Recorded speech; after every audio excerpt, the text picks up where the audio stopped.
3 invités avec nous chaque soir pour décrypter les mouvements de la planète marché. Igor Demac est avec nous, dirigeant associé de Vital Épargne. Bonsoir Igor. Bonsoir Grégoire. Nicolas Sopel nous accompagne, responsable de la recherche et stratégiste en chef de Quintet Banque Privée. Bonsoir Nicolas. Bonsoir Grégoire. Et ravi d'accueillir également à nos côtés Florian Roger, le responsable de la stratégie d'investissement de BNP Paribas CIB. Bonsoir Florian, bienvenue.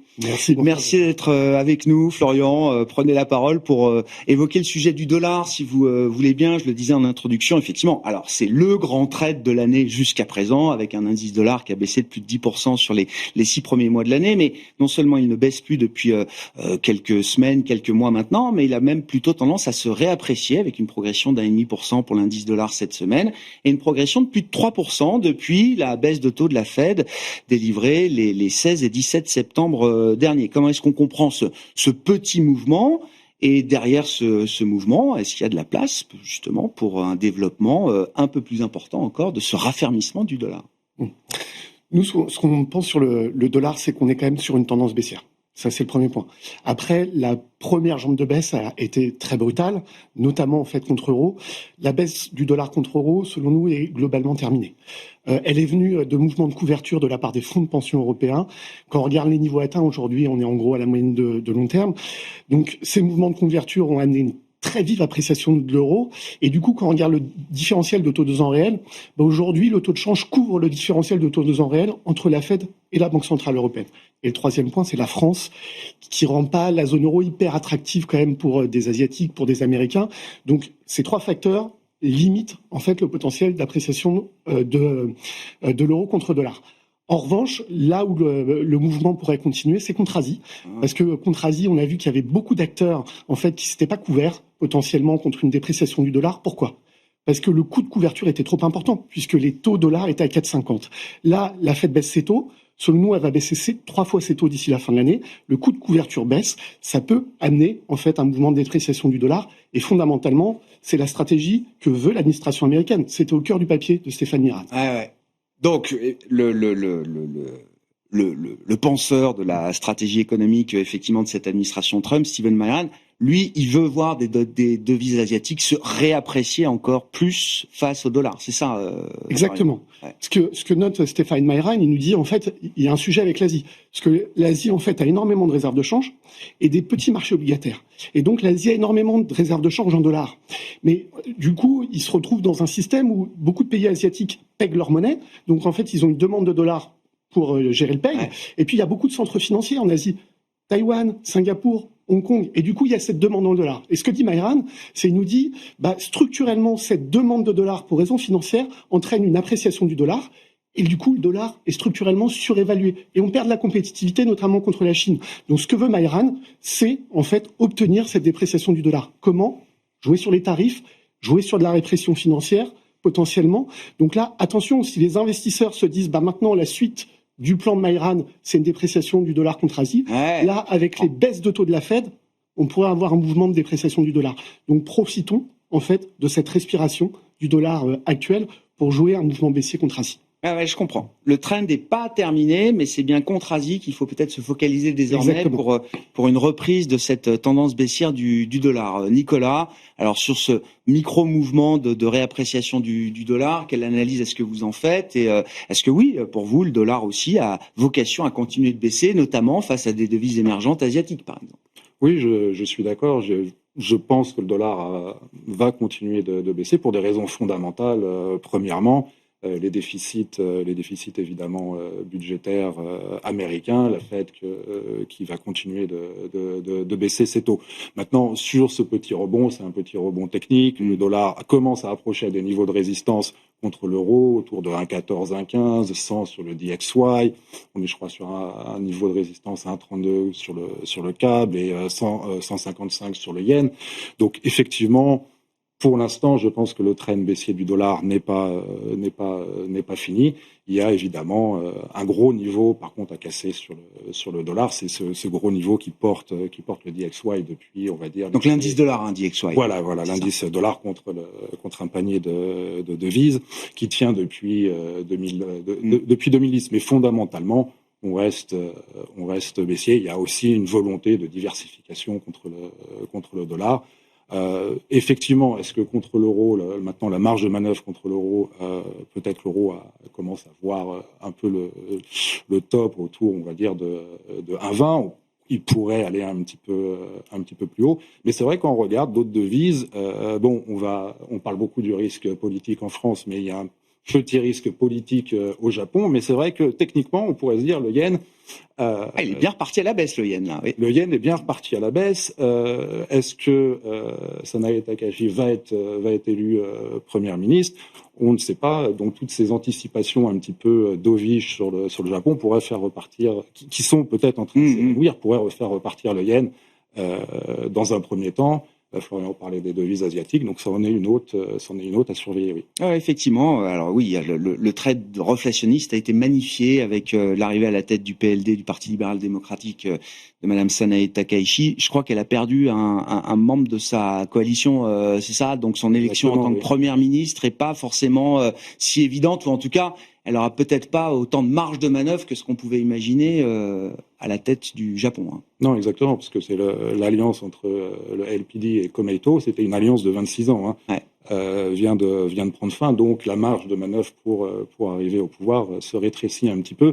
Et donc toutes ces anticipations, ce qu'on a vu depuis le début de la semaine, ce qui a envoyé le yen contre le dollar un petit peu, voire un petit peu plus bas, pourrait s'essouffler.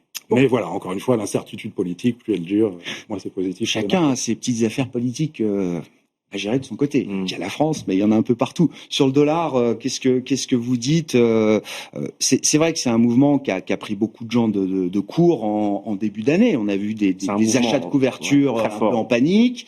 Et puis surtout, on s'est aperçu que, oui, on avait beaucoup d'actifs en dollars dans les portefeuilles, beaucoup d'actions américaines pour dire les choses, et que généralement, on n'était pas couvert pour ces actifs américains.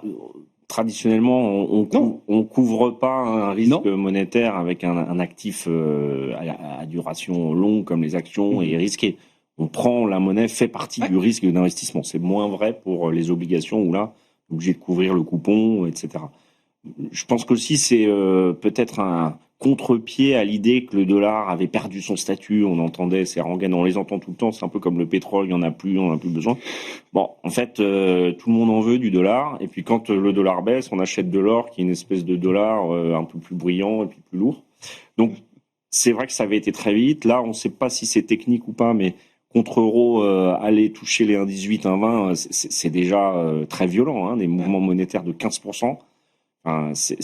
Faut voir, c'est pas des marchés qui évoluent dans ces amplitudes normalement. Après, il y a peut-être un petit crédit, parce qu'il y avait eu beaucoup de discrédit sur la politique trumpienne au moment du Liberation Day, puis après de la contestation de la composition du board de la Fed.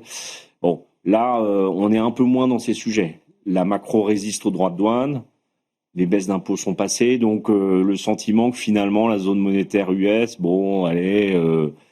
elle n'est pas en danger, parce que si en 2026, on a de nouveau une accélération de la croissance, qu'on a des taux qui restent bas... Parmi les facteurs qui peuvent faire bouger une parité, la dynamique de croissance en est une. C'est pas la seule, mais le différentiel de dynamique de croissance, c'est quelque chose qui peut compter. Oui, en fait, la parité de pouvoir d'achat et la répartition de valeur entre grandes zones économiques se mesurent au taux de change. En fait, les droits de douane induisent un risque et une incertitude, et modifie la façon avec laquelle on calcule la répartition. Donc ça a pu jouer aussi. Si on s'aperçoit que ça n'a pas autant d'impact que prévu pour l'instant, on est aux prémices, donc on ne peut pas être définitif, mais la macro ne s'écroule pas. Ça, on le voit, et elle va plutôt accélérer, en tout cas aux États-Unis. Et l'Asie tire aussi pas mal, les Chinois ont été plutôt assez discrets, donc il n'y a pas tant d'incertitudes macroéconomiques que ça aujourd'hui. Alors il y a des régimes d'inflation un peu différents à droite à gauche. Il y a un argent qui est devenu beaucoup moins cher en Europe et qui continuera d'être moins cher aux États-Unis. Et donc ça, c'est très favorable pour les liquidités. Donc, même si on rémunère moins le dollar, si l'économie américaine repart et qu'il n'y a pas de krach boursier, l'argent va s'y déverser. Je reprends votre point sur l'idée qu'il faut faire baisser pour les Asiatiques le taux de couverture sur le dollar, Florian. C'est-à-dire qu'après 50 points de base délivrés le 17 septembre dernier, la Fed... va trouver des arguments pour continuer de faire baisser ce taux directeur et donc le taux de couverture pour les Asiatiques? Là, en fait, on avait 25 BP donc en septembre. Dans les dots, on a encore 2 baisses de taux. Oui, on a fait 25, pardon. C'était 50, c'était l'an dernier. Oui, bien sûr. Bien vu. En fait, dans les dots, on a 2 baisses de taux qui sont prévues. Ouais. On manque de données. On voit les poids lourds, en fait, globalement, de la Fed qui sont quand même dans cette orientation. Donc, je pense qu'on va les avoir. Effectivement, ça permet d'avoir un bloc de baisse de taux d'entrée, de baisser le coût de couverture, potentiellement ce que veut Mayran et ce qui permet d'avoir une logique d'ensemble, en fait, un contexte qui est plus baissier dollar. Après, est-ce qu'on va aller beaucoup plus loin? Là, c'est plus compliqué parce que je rejoins l'idée, en fait, que la croissance américaine risque de réaccélérer sur le premier semestre. Pourquoi? On a la baisse dollar passée qui va quand même aider. On a une baisse des taux longs. On a des marchés actions plus hauts qui aident. Des conditions financières qui sont très, très souples. Et n'oublions pas le pétrole. C'est-à-dire, quand on regarde, en fait, le WTI, on est autour de 60. Quand on regarde les prix à la pompe, ça s'est pas énormément diffusé. Pourquoi? Parce que au départ, on s'était dit, il va peut-être y avoir de la volatilité. En fait, si ça reste relativement stable à 60, ça va quand même se diffuser sur la prix à la pompe et ça va quand même aider mon consommateur américain. Donc nous, on a l'idée qu'au cours du premier semestre de l'année prochaine, la croissance américaine risque d'être forte et va pas aider à ce qu'on ait beaucoup de baisse de taux, en fait, derrière. Bon. Ça veut dire qu'on peut voir concomitamment une poursuite de la pontification de la courbe américaine, des taux longs qui reviennent peut-être sur des niveaux plus élevés que ce qu'on connaît aujourd'hui, Florian? Le point qui a été clé vraiment sur les taux longs, et je trouve on n'en parle pas assez, c'est les injections de liquidité de la part des banques centrales. Si on regarde la liquidité globale en dollars, depuis le début de l'année, on est en hausse de 10 trilliards. Donc on a en tout encore des QE qui sont donc ça vient des banques centrales, par exemple des banques centrales du reste du monde, c'est ça? Exactement. Et même aux États-Unis, en fait, on a beaucoup d'émissions courtes qui sont achetées en fait par les banques, en fait par les fonds monétaires derrière, qui sont en dépôt, qui permettent d'avoir des crédits. Et donc quand on regarde M2, en fait, ça croît. Donc on se retrouve avec une croissance en fait de la masse monétaire. Donc 10 trilliards de dollars sur 130 trilliards de dollars, ça fait 8% d'augmentation. En moyenne, sur les 3 dernières années, on était entre 0 et 1%. Donc cette surliquidité mondiale, elle fait quoi? 1, elle inflate en fait les marchés, donc elle fait de l'inflation financière. Et 2, elle aide à ancrer les parties longues des courbes. Donc le message de Powell à Jackson Hole, c'était quoi en une phrase? C'était de dire, je veux compresser les taux réels. Ce qui nous a dit, je vais baisser les taux nominaux et je considère que l'inflation qui vient des tarifs est temporaire. Donc je compresse les taux réels. Une banque centrale qui dit ça, elle met les marchés en configuration de bulle. Très clairement. Et puis elle nous amène dans un scénario de Goldilocks. En revanche, attention, si jamais la croissance réaccélère et que finalement on a un peu plus d'inquiétude sur l'inflation, après le Goldilocks, il y a le reverse Goldilocks. D'où cette hausse de l'or en fait qu'on a aujourd'hui et qui est normalement incompatible avec un tel niveau de vol. Oui, d'avoir un scénario de croissance booming aux États-Unis là sur la première partie de l'année. Alors, je sais pas si c'est vraiment bien dans les cartes aujourd'hui, parce que tout le monde est dans l'idée qu'il y a un ralentissement à venir quand même de cette économie américaine. Mais peut-être que ce ralentissement, il est déjà derrière nous d'une certaine manière, Nicolas. Oui, on pense que le ralentissement est derrière nous. On a vu évidemment beaucoup de volatilité économique entre le premier et le deuxième trimestre dû aux effets d'annonce des droits de douane. La consommation qui était un petit peu en dedans pendant le premier trimestre, qui a repris pendant le deuxième trimestre. Maintenant, quand on regarde à l'avenir, d'un point de vue incertitude, c'est vrai que c'est derrière nous. Le pic d'incertitude est derrière nous. Le cadre est clair, le cadre est défini, on connaît les tarifs. Donc voilà, cette incertitude disparaît. Et je pense qu'on n'a pas encore pris en compte le fait que les impôts ont été baissés aux États-Unis et que le prochain volet de l'agenda politique de l'administration Trump, c'est la dérégulation. Donc tout ça, ce sont des vents favorables pour l'économie américaine. On a évidemment beaucoup entendu parler du ralentissement du marché de l'emploi, mais pour maintenir un taux de chômage aux alentours de 4,2%, 4,3% où on est actuellement, il n'y a pas besoin non plus, du fait de l'immigration plus tight, d'avoir beaucoup de création d'emplois tous les mois. Donc c'est vrai qu'un NFP qui est maintenant bien en deçà, quand on l'aura évidemment, oui. Ça s'entend, en dessous de 100 000 par mois, c'est pas nécessairement une explosion du taux de chômage. Donc là, on a les conditions pour avoir un rebond de l'économie américaine. C'est un risque, Florian le mentionnait évidemment pour la Fed, Mais pour les marchés aussi ou pas? C'est un risque. Pour les marchés, parce que cette histoire de reverse Goldilocks, là, ça peut prendre quand même tout le monde à revers un peu brutalement, j'imagine. Oui, mais après, ce qu'il faut voir, ce qui a porté aussi les marchés cette année, c'est les anticipations de baisse de taux, mais c'est qu'il y a aussi une histoire de... alors, la croissance, on vient d'en parler, ça a été volatile, mais il y a la croissance aussi qui est générée par la tech et par l'intelligence artificielle. C'est peut-être un tiers de la croissance américaine, là, générée par l'IA aujourd'hui, les dépenses en logiciel, en équipement informatique, etc. C'est très nouveau quand même dans la composition de la croissance. Oui, d'ailleurs, le BEA a sorti le breakdown de ces des investissements, et on voit que les investissements dans les data centers, ça fait x3 depuis 2020, alors que les investissements dans les autres secteurs de l'économie sont plutôt... flat. Donc, s'il y a une vraie réalité derrière, il y a une croissance qui vient de la tech, de l'IA. C'est pas qu'un buzzword. Donc, c'est pour ça que, par exemple, nous chez QuinTech, nous restons exposés structurellement aux actions américaines de manière générale. Alors, certes, avec des éléments de diversification au sein de cette exposition, mais il faut la tendance est là. Scénario de surchauffe de l'économie américaine, on peut repasser par cette idée-là à un moment dans le marché. Alors, surchauffe des valorisations de la tech, peut-être. Alors ça, c'est une chose, c'est l'économie américaine. Marché, mais pour l'économie, je pense pas à ce stade. Ouais. Pas à ce stade. C'est pour ça que moi, je suis pas forcément trop inquiet sur le scénario monétaire, parce qu'il faudrait vraiment une accélération, un emballement des chiffres d'inflation. On n'y est pas. En revanche, l'avantage clair des États-Unis sur la technologie, évidemment, met l'Europe très très loin et crée une dynamique qui s'auto-entretient.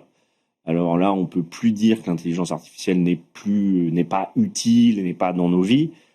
Et puis, c'est ce qui représente 50% des indices, la tech et la santé. Alors qu'en 2003, c'était le pétrole, l'industrie, puis les banques. Donc, on a une composition de l'économie américaine qui a complètement changé, avec de la croissance des BPA, avec du free cash flow, certes, qui est maintenant réinvesti.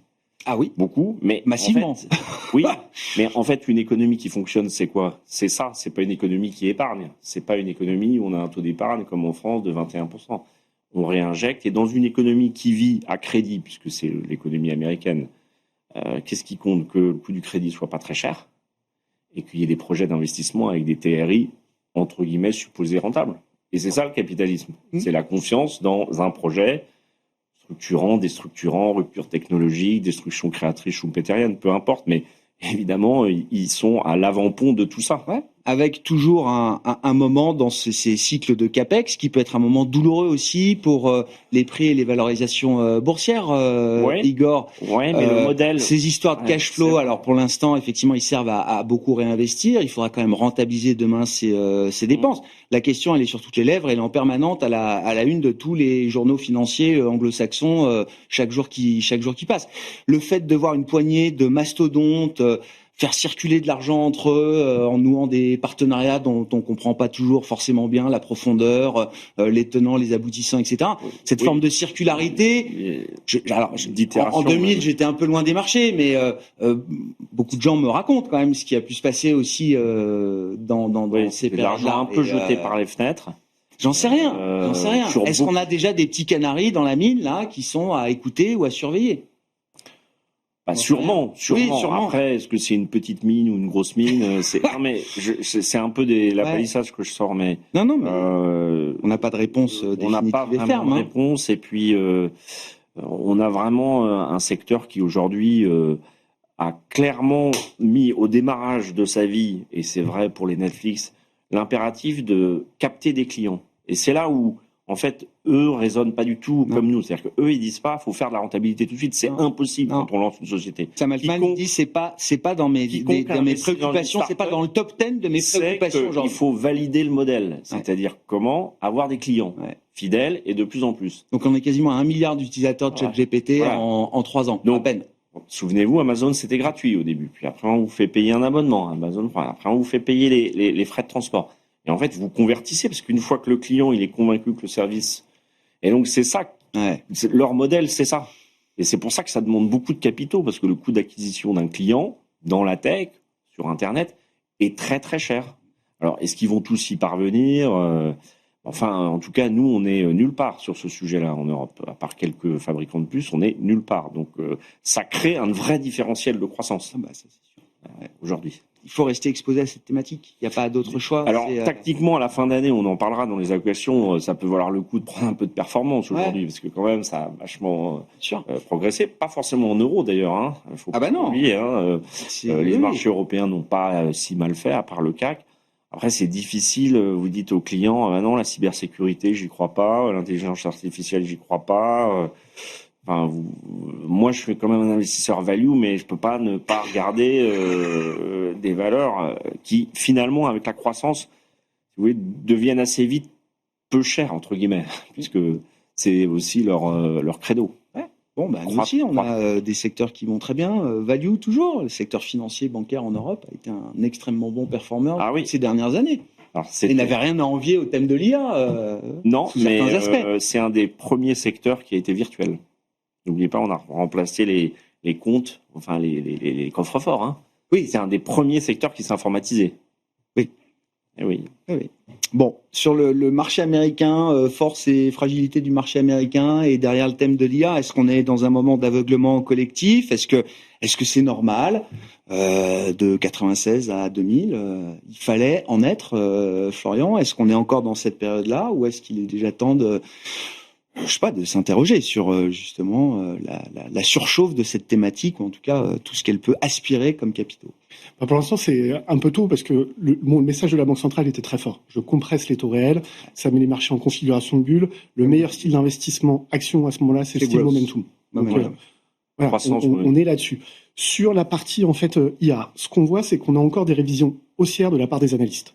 Donc on est peut-être dans une bulle des prévisions des analystes, mais tant qu'on a ces révisions haussières, en termes de multiples de valorisation, on reste sur des choses, même si c'est tendu, acceptables.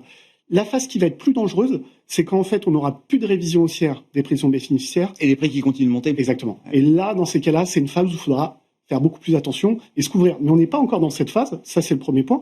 Et sur le deuxième point, mentionné tout à l'heure sur le risque de surchauffe en fait de l'économie américaine, c'est pas pour tout de suite. Le seul risque à très court terme, c'est si on voit une accélération des salaires. Parce que le wording de Jackson Hole de nous dire l'inflation est temporaire liée aux tarifs, si les salaires accélèrent en même temps, c'est juste pas crédible. Il y a quand même un choc sur le marché du travail, hein, là, avec un flux migratoire qui a été stoppé net aussi depuis fondamentalement dans une économie capitaliste. S'il n'y a pas de défaut d'entreprise massif, il n'y a pas une explosion des destructions d'emplois. Oublions pas que plus de 50% des emplois sont dans les petites et moyennes entreprises. Pour qu'une PME licencie fortement, il faut qu'elle fasse défaut. Et là, avec la baisse des taux réels aux États-Unis, la compression des taux réels, l'idée, on se dit, on a un tel assouplissement des conditions monétaires et financières qu'on va pas sur une explosion des défauts. Donc, on voit pas de détérioration forte du marché du travail. C'est ça qui peut amener des effets de second tour après les tarifs. Durcissement de l'immigration, ça peut amener de l'inflation alimentaire. Effet de premier tour, attention aux effets de second tour. Mais ça, c'est plutôt une histoire du deuxième semestre de l'année prochaine. À propos de défauts, First Brand, là, c'est circonscrit, c'est un dossier, donc c'est un équipementier automobile américain qui vend des essuie-glaces, notamment. Enfin, je veux dire, tout le monde est en train de faire ses comptes. Il y a visiblement quand même des milliards de créances qui ont disparu et qui ne seront pas recouvrées. Ça reste... Il y a de la contagion autour d'un dossier comme First Brand, ou Florian ? Dans l'environnement de compression des taux réels, je pense pas. D'accord. Je pense que ça reste principalement idiosyncratique aujourd'hui.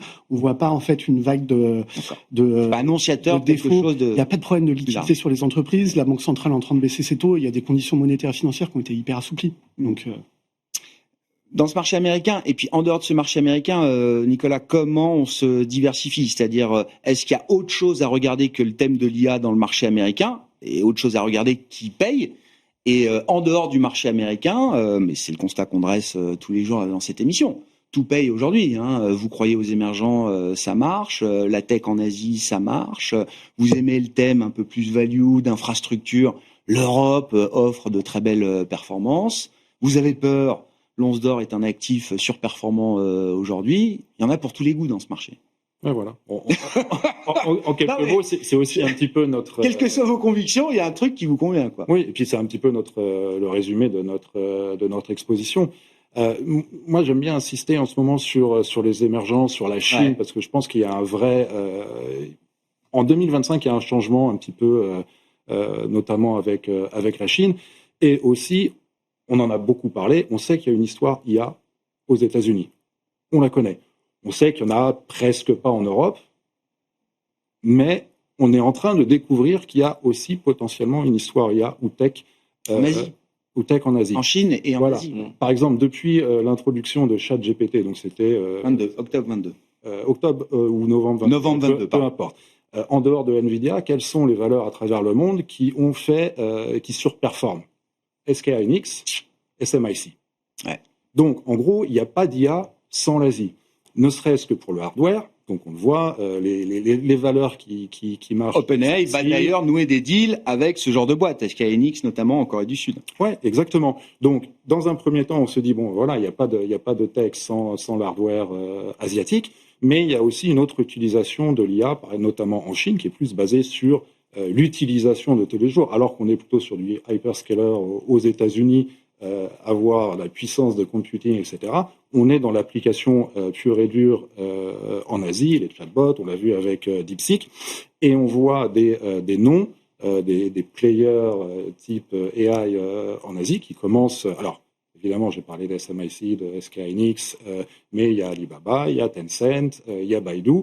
Donc, il y a une vraie histoire là-dessus. Donc, si vous prenez une exposition sur les marchés émergents dans un élément de diversification en vous disant que la macro en Chine, au final, ça se tient, que les taux sont plutôt bas, et qu'en plus, il y a une histoire de tech. La tech est le deuxième poids dans les MSCI Emerging Market, après les financières.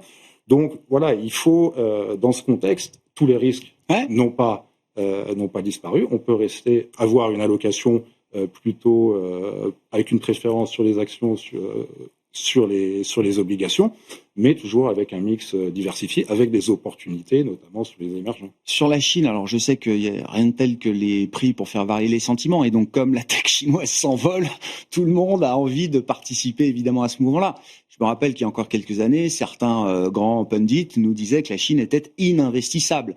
Est-ce que les raisons qui ont fait que la Chine est devenue ininvestissable à un moment pour certains, est-ce que ces facteurs-là ont changé au-delà simplement de la variation des prix et d'une réenvolée ou d'une réappréciation, re-rating de la tech chinoise? Oui, après, sur certains des noms que j'ai donnés, il y a encore beaucoup de marge pour rattraper Nvidia, par exemple. Bon.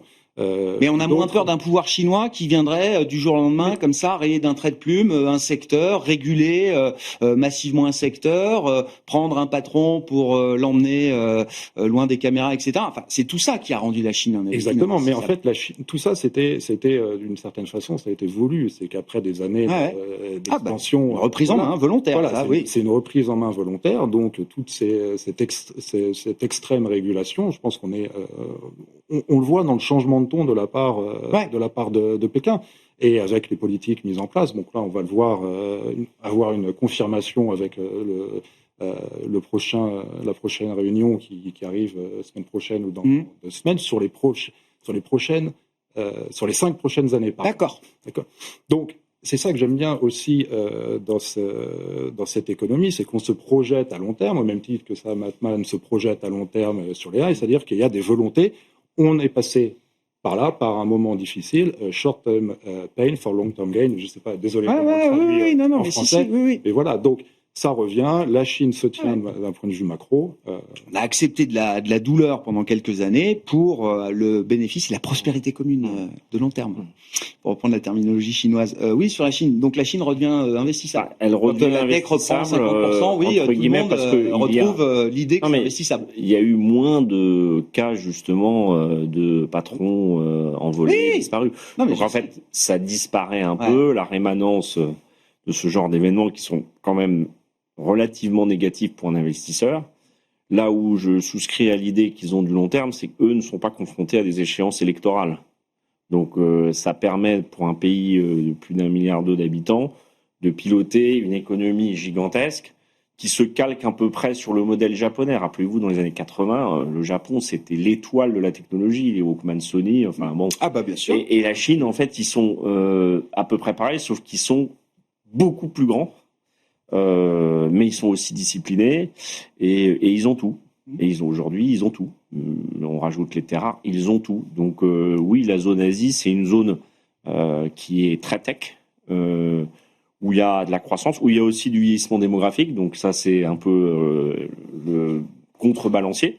Mais une robotisation qui va très très fort, très vite, qui permet de compenser le manque de main-d'œuvre. Alors après, c'est toujours la Chine. dans les portefeuilles d'épargnants européens, français. Oui, c'est compliqué, bon, c'est pas naturel. C'est pas naturel, je suis d'accord. Mais vous voyez, moi j'avais une position chinoise qui était évidemment en moins-value latente. J'ai pas voulu la lâcher parce que je pense qu'évidemment il y a du potentiel. Après, faut pas s'enflammer. C'est pas des marchés qui sont accessibles aussi bien que les nôtres ou aux États-Unis. Et c'est aussi ça qui fait leur force, c'est qu'en fait ils circonscrivent assez bien leur économie, leur flux. Bon, faut pas qu'il y ait de sujets politiques, mais je pense que c'est beaucoup plus stable. Oui, c'est ça. C'est quand même beaucoup surtout, plus stable. En relatif, aujourd'hui, les sujets politiques, ils sont partout, y compris dans des zones développées. Mais ils parlent un peu moins. Ouais. Donc, quand même, le silence est d'or. Ouais. Donc, mais c'est sûr que le rythme de croissance s'est normalisé. Il s'est normalisé chez les dragons asiatiques, la Corée du Sud à l'époque, Taïwan, Japon, où on pensait qu'ils allaient avoir 10% de croissance tous les ans. Et en fait, ça s'est normalisé à 4-5. Et puis, après, bon, le Japon est très faible aujourd'hui, mais la Chine, c'est un peu le modèle. Sauf que ils ont beaucoup de réserves. Si je reprends votre raisonnement, Florian, partant notamment du dollar, oui, il y a toutes les raisons pour que la réallocation, notamment d'investisseurs globaux très pondérés en dollars, se poursuive et que l'Asie et la Chine en profitent encore devant nous. Exactement. En fait, là, on peut être sur l'Asie, être à la conjonction de flux financiers, en fait, avec potentiellement des stratégies de débouclage de carry trade, en fait. Là, ce qui nous amène à être positif sur la dette en fait émergente en devise locale. Donc Mayran nous dit qu'il faut que ce soit très graduel, hein, là justement, parce qu'il veut éviter un choc sur le crédit, vu que les spreads sont quand même très contractés aux États-Unis. Et le deuxième point, c'est que si on a une appréciation en fait des monnaies asiatiques, il y aura quand même des pressions déflationnistes. Et à ce moment-là, il y a quand même un intérêt des autorités locales de créer de la reflation domestique. Donc qu'est-ce qu'on a vu récemment sur les indices CSI, par exemple? Il n'y a plus d'imposition sur les plus-values. Donc ça a quand même aidé là en fait la hausse des indices CSI. Nous on est très positif en fait sur CSI, c'est la Chine, hein. Les indices chinois continentaux domestiques, exactement. Ouais. Donc voilà, c'est un peu le dessin qu'on pourrait avoir. Et en macro, si on essaye d'élargir un petit peu les choses, en fait ce qu'on dit c'est une énorme rotation. C'est-à-dire que j'ai eu un modèle de croissance pendant 30 ans dans les mondes développés qui était autour du consommateur. Les pays développés se disent maintenant il faut réinvestir. Et en Chine, on a été en fait vers l'investissement pendant 30 ans avec même des surcapacités pendant un moment. Il y avait l'idée de rééquilibrer le modèle de croissance. Mais là, vu qu'on a un choc sur le commerce international, on va à marche forcée en fait vers mon consommateur. Et donc finalement, on auto-centre plus autour de l'Asie, ce qui permet en fait d'avoir une réappréciation des monnaies. Donc vers le capex dans le monde développé, donc on a des pressions baissières sur les devises, notamment le dollar de manière structurelle, et vers mon consommateur un peu final en Asie, ce qui permet une réévaluation des monnaies. Et ça, c'est un grand mouvement de réallocation, de réorientation des flux financiers, comme vous dites, Florian, qui fait un cycle, qui fait un nouveau cycle. Ouais, qui c'est vraiment un changement de paradigme. 3 mois, on parle pas de 3 mois. Exactement, c'est véritablement un changement de paradigme avec énormément d'implications. La première, c'est comme il y a plus de capex dans les pays développés, plus d'investissements, c'est plus inflationniste, ça consomme des matières premières. Qui a fait les investissements? Les États, d'où le creusement des déficits. Et puis derrière, on voit que la réduction des déficits est très compliquée dans le monde développé. Donc il y a un scénario potentiellement un peu plus d'injection de liquidités de la part des banques centrales. Fondamentalement, c'est inflationniste. Et puis côté Asie, si on veut aider le consommateur, à la fin, il faudra aussi avoir potentiellement un peu plus d'inflation locale. Ouais. Donc ça, c'est une première conséquence. Donc effectivement, on est sur une rotation qui a pas des conséquences simplement de très court terme, mais très structurelles. Ouais. Parlons de la France, Igor. Faut jamais gâcher une bonne crise. Non. Non mais bon, alors vos commentaires sur la situation politique, je sais pas quelle est la question à poser. Et puis surtout le CAC. Moi, je veux qu'on reste aussi sur le domaine. Est-ce qu'il y a déjà des opportunités à saisir dans l'idée que peut-être que ça va mal et que ça peut aller mieux demain? Bon, les investisseurs, je pense qu'ils regardent la France comme un fait-tout, comme une casserole. Ils s'occupent pas trop de savoir ce qu'il y a dedans tant que c'est sur le feu et que ça cuit. C'est un peu ce qui se passe parce qu'on voit les taux n'ont pas été trop attaqués encore. Le CAC 40, il performe comme il peut, mais comme il est... On sous-performe, mais on est positif. Ouais, puis il était très pondéré valeur du luxe, donc il a beaucoup souffert, mais Chine aussi, les small caps ont bien rebondi, donc voilà, je pense que les investisseurs, ils ne craignent pas la destruction institutionnelle de notre pays. Ils savent qu'on a des avantages. Bon, on a beaucoup de taux d'épargne, ça alimente aussi l'investissement. Après, quand on regarde les entreprises, je regardais les statistiques Infogreffe, on est quand même en termes de radiation. Ah oui. On est quasiment en octobre, on a déjà atteint le niveau de 2024. Les redressements judiciaires sont quand même en croissance de 30%. Donc, on sent quand même que, en tout cas pour les ETI et les petites sociétés, le contexte est très difficile. Tout ce qui est prestation de services, de conseil, tout s'est arrêté à la dissolution. Donc, je pense pas que nous on puisse parler d'accélération de croissance après la crise de régime. Je suis pas commentateur politique, j'ai mon opinion personnelle, mais c'est sûr que c'est pas très bon pour les mesures d'investissement, puisque le capitalisme, ça fonctionne sur la confiance, sur l'avenir et sur la capacité à se dire demain sera meilleur, ou j'ai un projet que je vais mettre en place. Donc on a encore des belles industries, on a des valeurs qui ont très bien performé, tout ce qui est aéronautique, défense, c'est des valeurs internationales. Donc en fait, qu'elles soient sur le CAC 40, etc., c'est un peu ça qu'il faut jouer. Mais je pense que les small et mid cap ont encore du chemin, parce qu'il y en a qui n'ont pas vraiment besoin de crédit parce qu'elles sont solides. Et aussi, on avait parlé des États-Unis, mais je pense que le Russell 2000 est aussi quelque chose qu'il faut regarder, qui n'est pas trop performé. C'est pas la même qualité, la cote small américaine et la cote small française et européenne. Taille, parce qu'une small américaine, c'est une les mêmes tailles, mais je veux dire, cette thématique, aller chercher, parce que là, tout monte, donc il faut bien aller chercher des choses. Donc la France reste investissable, mais de toute façon, on va avoir des échéances en 2026, les municipales 2027, peut-être avant. Bon, ça, c'est pas super rassurant pour l'épargnant. Mais en fait, le constat que je fais, c'est qu'ils épargnent de plus en plus. Ça implique quoi le retour de terrain là? Vous êtes un gros cabinet de gestion de patrimoine. Je sais pas, le téléphone sonne tous les jours. Qu'est-ce que je fais avec mon argent? Qu'est-ce que non? Non, alors déjà, moi, je n'ai jamais géré avec ma carte d'électeur. En fait, chaque fois qu'il y a eu des événements politiques, vendre avant a toujours été une erreur. Donc, ils ne sont pas inquiets sur leur épargne, et parce qu'il y a des bonnes perfs. Aujourd'hui, le portefeuille, ils regardent. On avait investi le prix, de manière mondiale. Voilà, le CAC 40, vous ne le voyez même pas. Donc, moi, j'étais très investi sur le Japon parce que j'aime bien ce pays par ce qu'il peut donner et ce qu'il n'a pas encore donné malgré toutes les annonces. Voilà, donc les gens, ils se disent, finalement, on peut gagner de l'argent même si la France est dans une situation politique complexe.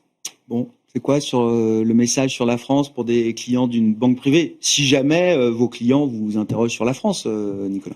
Oui, forcément. Nous, on va le regarder, j'ai envie de dire, avec deux lentilles différentes. Le premier, c'est évidemment les potentielles mesures fiscales qui peuvent être mises en place étant un gestionnaire de patrimoine.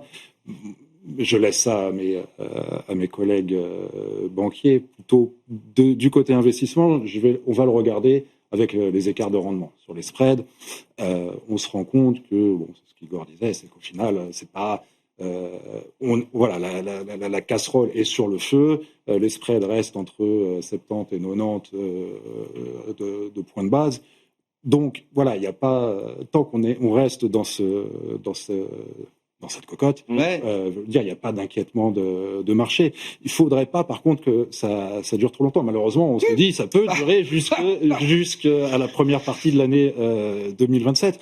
Mais là où les autres pays avancent très rapidement, les États-Unis avec les baisses d'impôts, la Chine avec la relance, ça prend du temps. Et ça, c'est vraiment peut-être le seul risque. Mais pour l'instant, pas de raison non plus de s'inquiéter outre mesure. Le marché fonctionne. Florian, pour conclure, moi, ce qui me frappe, c'est que plein d'autres pays en Europe s'en sortent bien aujourd'hui. Il y a des cas d'investissement hyper intéressants autour de nous, l'Allemagne, l'Espagne, l'Italie. Enfin, vous pouvez choisir et panacher tout ça. Finalement, le sujet France n'abîme pas les cas d'investissement autour de nous en Europe, j'ai l'impression. Oui, là, l'Europe a quand même été pénalisée. On parlait des performances des marchés par l'appréciation de l'euro. Ouais. Là, dans notre scénario, on se dit on va vers une stabilisation. Ça va quand même aider les résultats des entreprises. Ça va aider notamment la consommation discrétionnaire. Donc, il y a un certain nombre d'entreprises françaises qui devraient quand même en bénéficier. Après, fondamentalement, on voit que effectivement les spreads de crédit sont relativement stables. Donc, nous, on se dit d'ici la fin de l'année, ce qui peut quand même l'emporter, c'est plutôt l'entrée en vigueur du plan allemand. Donc sur les actions européennes, on est plutôt aujourd'hui surpondéré en se disant qu'on a plusieurs arguments. Un, la fin de l'appréciation de l'euro avec des valeurs qui ont été quand même massacrées pendant l'été. 43% des valeurs européennes qui ont déçu en fait pendant la saison de résultats, une sous-performance forte. Et deux, il y a des secteurs autour des biens d'équipement qui devraient quand même remonter. Les mid-cap européennes peuvent en profiter, notamment allemandes. Le MDAX, quand on voit sa valorisation, on a un PE de 14,5. Ça reste. C'est le marché le moins cher d'Europe, on va dire, pour les mid-cap. Il n'y a pas de contagion à la France et pour nous, il y a des perspectives qui sont plutôt assez favorables. Merci beaucoup, messieurs. Merci d'avoir été les invités de Planète Marché ce soir. Florian Roger, BNP Paribas, CIB, Igor Demac, Vital Épargne et Nicolas Sopel, Quintet Banque Privée.